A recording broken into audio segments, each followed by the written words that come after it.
Hello there, how's it going everybody? Welcome back to another episode of my GT5 Project Drifting series, and this is going to be a special one because I've been updating again the UCD a lot this morning, and finally got it. It's finally here, one of the most requested cars that I've had for forever.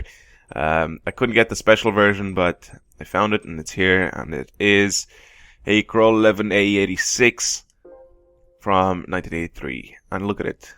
Everybody wanted this car. It's so requested. I can't really tell you how requested this is, but I couldn't find the Sprinter version, but I found the Levin version here, which, as you can see, is pretty much the exact same. But let's buy it, modify it, put it out for you guys, so you guys can have this car, and also put out a setting for it.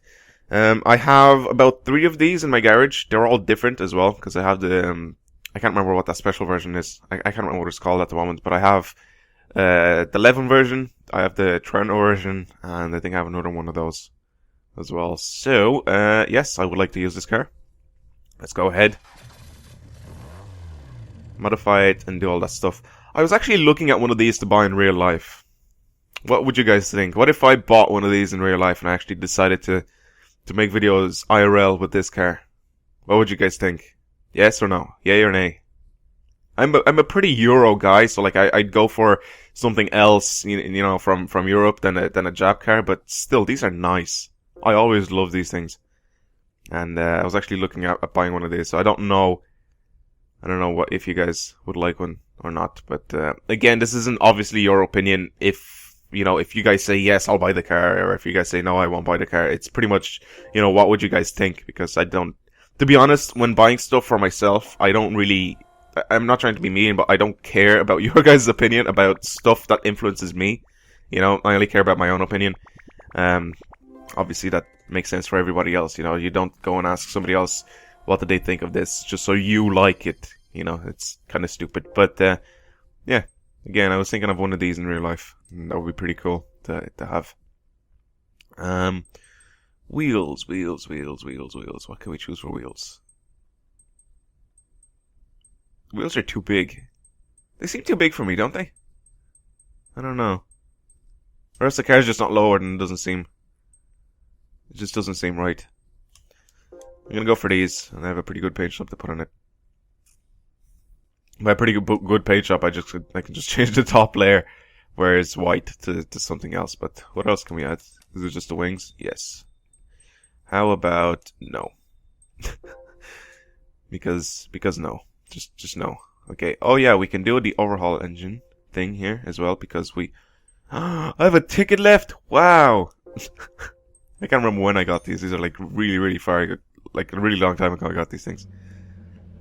But let's do the overhaul engine because it adds a little bit more horsepower onto the standard cars. On the premium cars it doesn't, because it makes no difference. Only when you change the oil. But okay.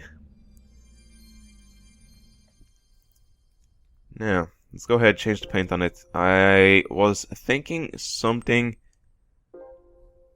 like red, because red looks really nice. But it doesn't change the bottom half. I've seen one in red before. It's like a really glossy cherry red. It'll look really nice, but wait, what's this? Oh no, that's from the... Ooh, that'd be pretty cool, because that's from the GT86 that we bought like 2 days ago. Let's see what it looks like. That's the same paint that was on the GT86 that we bought 2 days ago. Or 3 days ago. I kind of like it. And it kind of brings that sort of I don't know, old feel to it since it was on the GT86, it was on the new one. Yeah, I'm going to keep that on just for the lols. If you guys don't like it, you can change the color once you get the car, but I like it. Alright, so now I'm going to go into the tuning shop, pretty much buy everything that I need to buy. I will change suspension and all that stuff, and I will see you guys on the track once I'm finished, and I'll show you guys what I've changed, so you guys can do it to your own car once you get one of these things. And if you don't get it, again, you can just enter the competition or whatever to try and get the one I have here. So I'll see you guys when I get there. Alright, so as you can see, the car has 262 horsepower and 836 kilos. Now this car is significantly less powerful than pretty much anything that I've done before for drifting. However, it is a lot lighter as well, so it only weighs, as I said, 836 kilos. I already took the car on the track just to test out the exhaust, but I haven't driven it yet. Now, as I said before, I do have one of these for drifting, so it does work with this setup and like only 262 horsepower. But most of the cars, if you want to tune them properly, for drifting, obviously in real life you can get one of these cars to slide like that. It's very, very easy, but this is a game, you know, it's not the same thing. But you kind of actually have to feel the car when you're driving on the road to actually get it to slide properly. But anyway, enough of that. It's riding on comfort hard tires, as you can see. Brakes, I didn't do anything. Suspension setup is right here. As you can see, you can pause the video or go back to it if you have missed it. Again, twin plate clutch, sim racing flywheel, fully customizable LSD and carbon propeller shaft. Again, only raised the initial torque. Transmission, I brought down the top speed down to 230 because that'll keep the gear ratios a little bit closer together. Again, you could just go with a 5-speed close ratio or 6-speed close ratio transmission, but I usually go with fully customizable just because I have the control of changing whatever I need to change on the car itself. Now here I added a high RPM turbo. Could have added a supercharger, but it didn't add enough horsepower, and I think horsepower is pretty much very important for this car right now because it only has, again, as I said, pretty low horsepower. Sports exhaust manifold, sports catalytic converter. And as I said, I brought out the car before just so I can test out some exhausts. I bought pretty much every single one of them just so I can test them out. And the semi-racing one seems to sound pretty decent, so I kept that on. Plus, it keeps the horsepower a little bit higher as well. I have a sports intake manifold, racing air filter, sports ECU, stage 3 engine tuning. That's pretty standard. And then I lighten the car up as much as I possibly could. So that's pretty much it. I am pretty excited to see how this does. I never actually took this car out to do sort of, score battles or whatever, point whoring, or what the hell do you call this thing? Is it just drifting for points? I never actually took one of these out to do that with, but let's try it.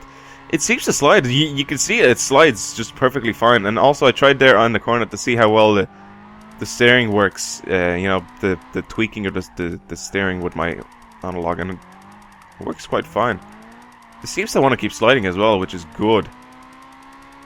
Because a car with tiny amount of horsepower should be quite difficult to get sideways, but this one just stays there.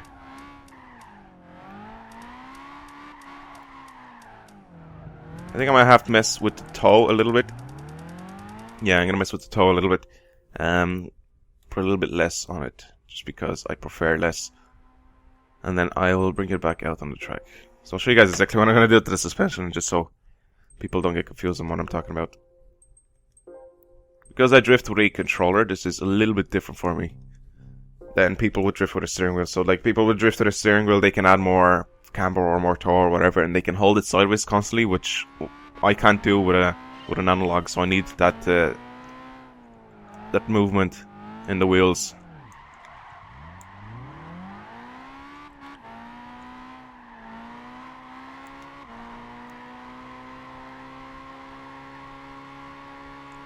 Okay, it's not bad.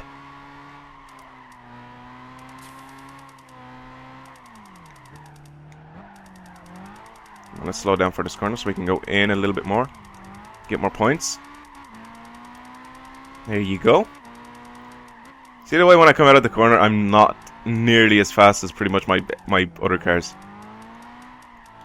Because these corners here, I should be able to take them all in one move instead of just constantly fishtailing in and out like that. But since this is less powerful, I'm not able to do that. That doesn't stop me from actually getting some good drifts. Also, in my GT5 drift montage, I've used a blue one of these, like this exact model. And, oh shit, that was too much angle. That was too much angle. I used a blue one of these, like that's the exact same, and I used it on the capering, and I was able to do some super long drifts with it. And it's very good for those. Very good for long drifts. Now I can't see shit. There's just smoke in my eyes. But I don't know. It drives very, very well for a very underpowered car, to be honest. But yeah, 20,000 points is pretty much in the bag. I don't see how I cannot get it unless I drive off the track or something. I don't know. Yeah, that was very simple. And as you can see, you can hold it sideways for ages as well. Let me just do another lap, and I'll tell you guys how you can win the car if you are new to the series. So pretty much all you have to do is leave a comment down below. If you do not want the car and you want you want to leave a comment, all you have to do is just say I don't want the car in that comment. But if you do want the car, all you have to do is just leave a random comment. You can even say I want the car just to make it a little bit easier for me. Hopefully, you guys are assholes. But yeah, that's pretty much it. You don't have to like the video, you don't have to subscribe, but I would appreciate if you did like the video, because it gets more people to come onto my channel and check out these project drifting videos, because the more people the better. You know, I love giving out setups for people on these types of cars. And again, if you have any suggestions for any future cars, I do take those into consideration, as you can tell from this video, because this was a very, very highly requested car. And I kept, you know, updating the UCD so people could actually get one of these things. So yeah. Anyway, that's pretty much it for me. I'll finish off this lap and then I'll let you guys go on with your day. Hopefully I don't mess up. But actually, the closer you go to the left side of the track, that's why I usually go off the track sometimes. The closer you go to the left side of the track, the more points you get for some reason. I don't know why, but that's where the driving line is. So when you drift on the driving line, you get more points.